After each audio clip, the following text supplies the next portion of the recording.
بات ہے.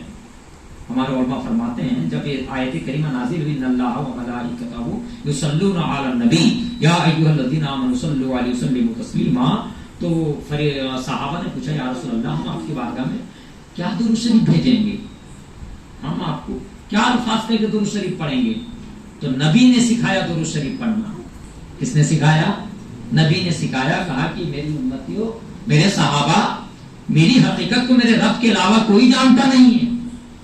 تم مجھ پر درود کیا پڑھو گے، بلکہ تم اللہ کی بارگاہ میں عریضہ پیش کرو اور خود کہو اللہ سے کہ اللہم صلی علی محمد، اے اللہ تو ہی محمد پر درود بھیج.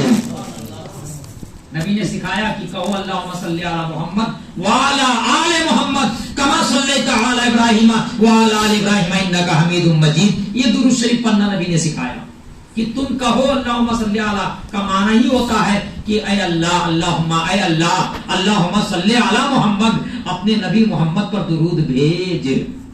تو یہ جو درود بھیجنا یہ ہمارا کام نہیں ہے، درود بھیجنا یہ اللہ کا کام ہے، درود پڑھنا یہ اللہ کا کام ہے. اس لیے درود شریف رد ہوتی نہیں، کیونکہ درود میں ہم نہیں کہتے ہیں ایسا کہ میں بھیج رہا ہوں درود شریف، بلکہ وہاں نماز میں کیا کہتے ہیں، ایاک نعبد و ایاک نستعین، ہم تیری عبادت کرتے ہیں اور ہم تجھی کو پوجتے ہیں، ہم تیری عبادت کرتے ہیں، ہم تجھی سے مدد مانگتے ہیں. وہاں پڑھتے ہیں کہ ہم نماز پڑھتے ہیں، ہم روزہ رکھتے ہیں، ہم حج کرتے ہیں، ہم زکات دیتے ہیں، لیکن درود شریف ایک ایسی عبادت ہے جس میں ہم اور میں نہیں ہے، بلکہ یہاں تو اللہ کیا سپرد کر دینا ہے، اللہ پڑھتا ہے درود. اس لیے درود شریف ہر حال میں قابل قبول ہے. نبی نے فرمایا جو درود شریف بندہ کثرت سے پڑھتا ہے بروز قیامت میں اس کی شفاعت کروں گا، بروز قیامت میں اس کی شفاعت کروں گا.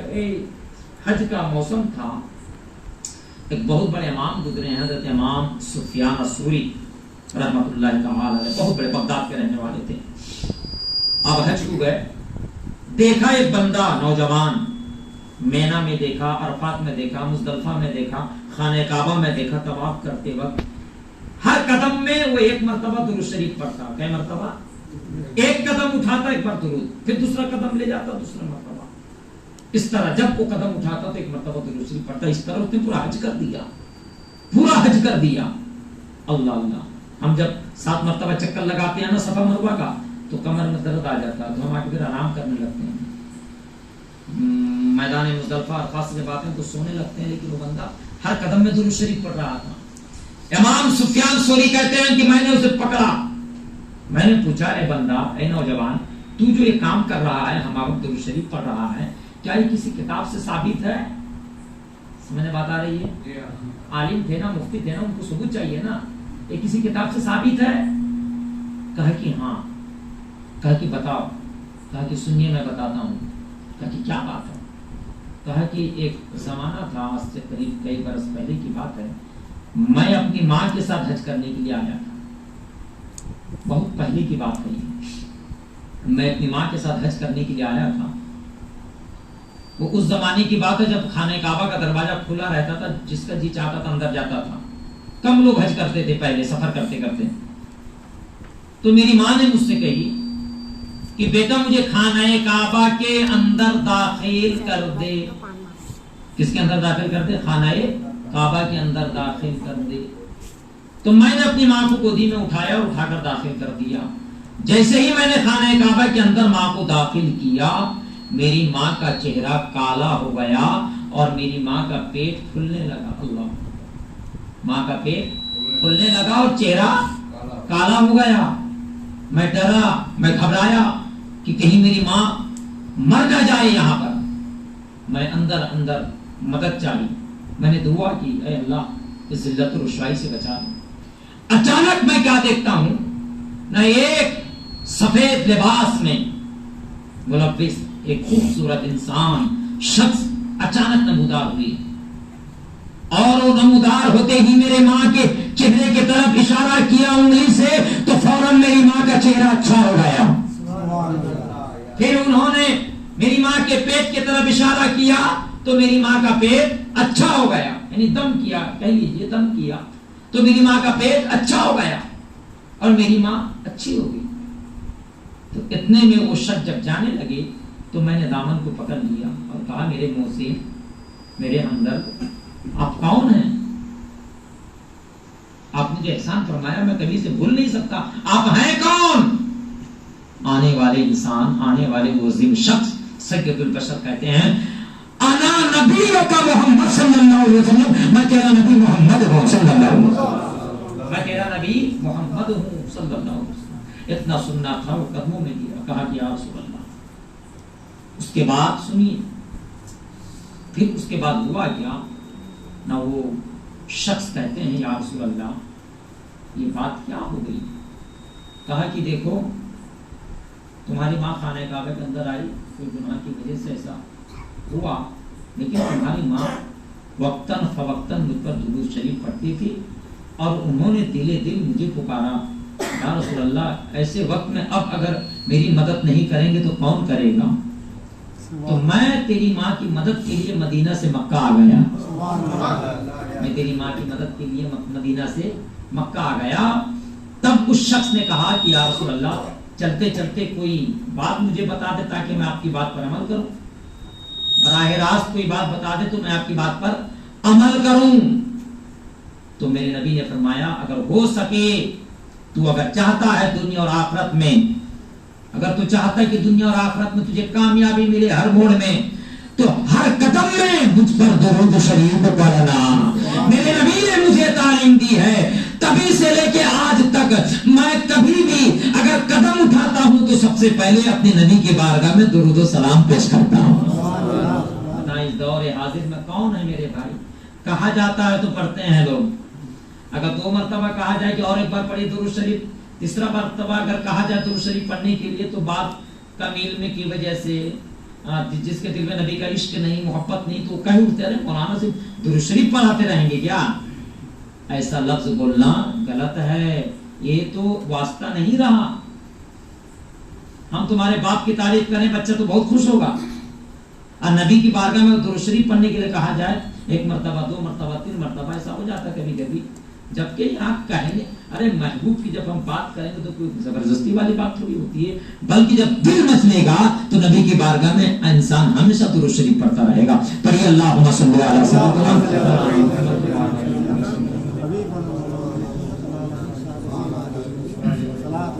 اسی ضمن میں ایک واقعہ اور مجھے یاد آ رہا ہے درود شریف کے تعلق سے، اس لیے اے عمرہ کرنے والوں، زائرین طیبہ، مکہ المکرمہ کو جانے والوں، اگر ان میں سے آپ حضرات یہاں پر بیٹھے ہیں، اگر آپ کو دعا یاد ہے ہر قدم پر تو آپ دعا پڑھیں۔ آئیے یہاں بیٹھیے۔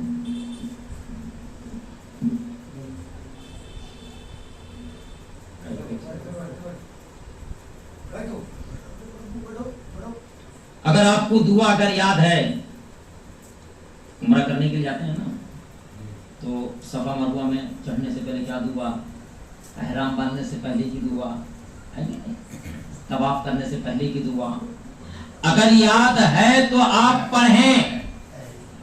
خانہ کعبہ پر نظر پڑی، کیا پڑھنا چاہیے؟ اگر آپ نعرہ تکبیر، نعرہ رسالت، یا رسول اللہ،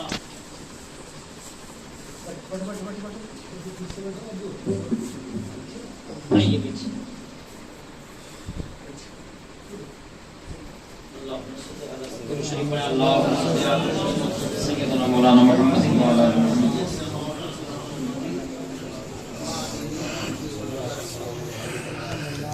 اب آپ کے سامنے حضور فخر ملت شہزادہ حضور نصر ملت جلوہ افروز ہیں کی زیارت کریں اور تھوڑی دیر مجھے برداشت کریں۔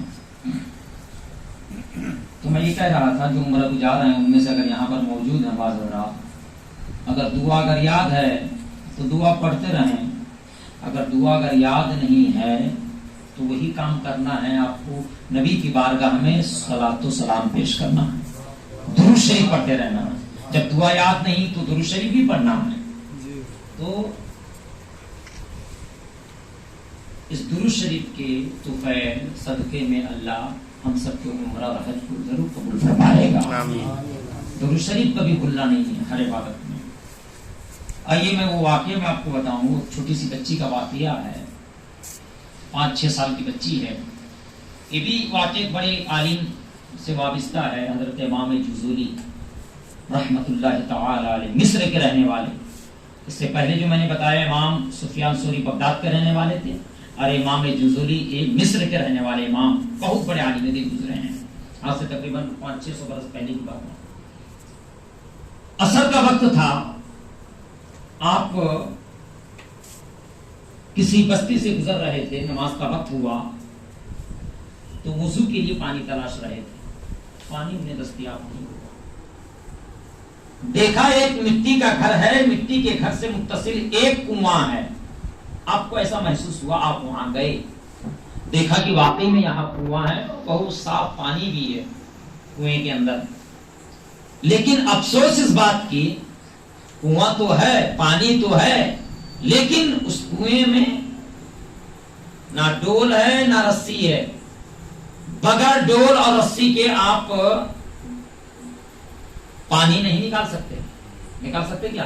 کبھی ہرگز نہیں نکال سکتے. تو ایسا ہوا کہ حضرت امام جزولی دائیں بائیں دیکھنے لگے کہ کوئی نظر آ جائے تو ہم اسے بولیں کہ وہ پانی، وہ ڈول لا کر دے، رسی لا کر دے، تاکہ میں وضو کروں اور نماز عصر ادا کروں. انہیں 2-3 بچیاں چھت کے اوپر کھیلتی ہوئی نظر آئیں. چھوٹی چھوٹی بچیاں چھت کے اوپر کھیلتی ہوئی نظر آئیں. آپ نے آواز دی تو ایک بچی آواز کو سن کر آئی، کہا کہ من انت، آپ ہیں کون؟ تب انہوں نے کہا کہ میں محمد بن سلیمان جزولی، امام جزولی میں کتنا سننا تھا. وہ لڑکی کہی آپ مصر کے اتنے بڑے عالم، آپ مصر کے اتنے بڑے عالم، اور کیا بات ہے حضرت، آپ کو تو سب لوگ جانتے ہیں اتنے بڑے عالم ہیں. کہا کہ بات وہ نہیں، بات یہ ہے کہ مجھے پانی چاہیے وضو کے لیے، کنواں ہے لیکن کنویں میں رسی ڈول نہیں، مجھے رسی اور ڈول چاہیے. تب وہ بچی کہنے لگی، آپ اتنے بڑے امام، اتنے بڑے ولی کامل، اتنے بڑے فقیہ اور اتنے بڑے اللہ والے، آپ کو کنویں سے پانی نکالنے کا طریقہ نہیں معلوم. تب امام جزولی کہتے ہیں، بچی رسی اور بالٹی کے بغیر میں پانی کیسے نکال سکتا؟ ممکن ناممکن ہے یہ. تاکہ میں بتاتی ہوں بغیر رسی کے، بغیر بالٹی، بغیر ڈول کے پانی کیسے نکالا جاتا ہے. دیکھیں وہ اتنے بڑے امام ہیں، اتنے بڑے مفتی ہیں، عالم دین ہیں، مفسر قرآن ہیں، فقیہ ہیں بہت بڑے، ان کے سامنے ایک چیلنج ہے. وہ امام کہتے ہیں کہ وہ بچی چھت کے کنارے آئی اور اپنا لعاب دہن کو، اپنا تھوک کو، ان کے منہ کے تھوک کو بچی نے نکالی اور تھوکی کنویں کے اوپر. جیسے ہی تھوک کنویں کے اندر گرا، امام جزولی کہتے ہیں کہ کنویں کا پانی باہر آ گیا. ادھر تھوک کا گرنا تھا کہ نہیں، کنویں کا پانی باہر آ گیا. امام جزولی اس بچے کو دیکھنے لگے اور کہنے لگے، بچی کہ تیرے اندر یہ کرامت، یہ شرافت، یہ عظمت، یہ چھوٹی سی عمر ہے، 5-6 سال کی بچی ہے، لیکن یہ کرامت، یہ شرافت، یہ عظمت یہ کہاں سے آئی؟ تب وہ بچی کہنے لگی، کرامت و عظمت کیسے ملتی ہے یہ آپ کو معلوم نہیں؟ کہا کہ معلوم تو ہے، لیکن تیرے لب سے میں سننا چاہتا ہوں، بتا. تب وہ بچی کہتی ہے، جب سے میں نے ہوش سنبھالی اور میری زبان جب سے کھلی، میری ماں نے مجھ سے ایک سبق پڑھایا تھا.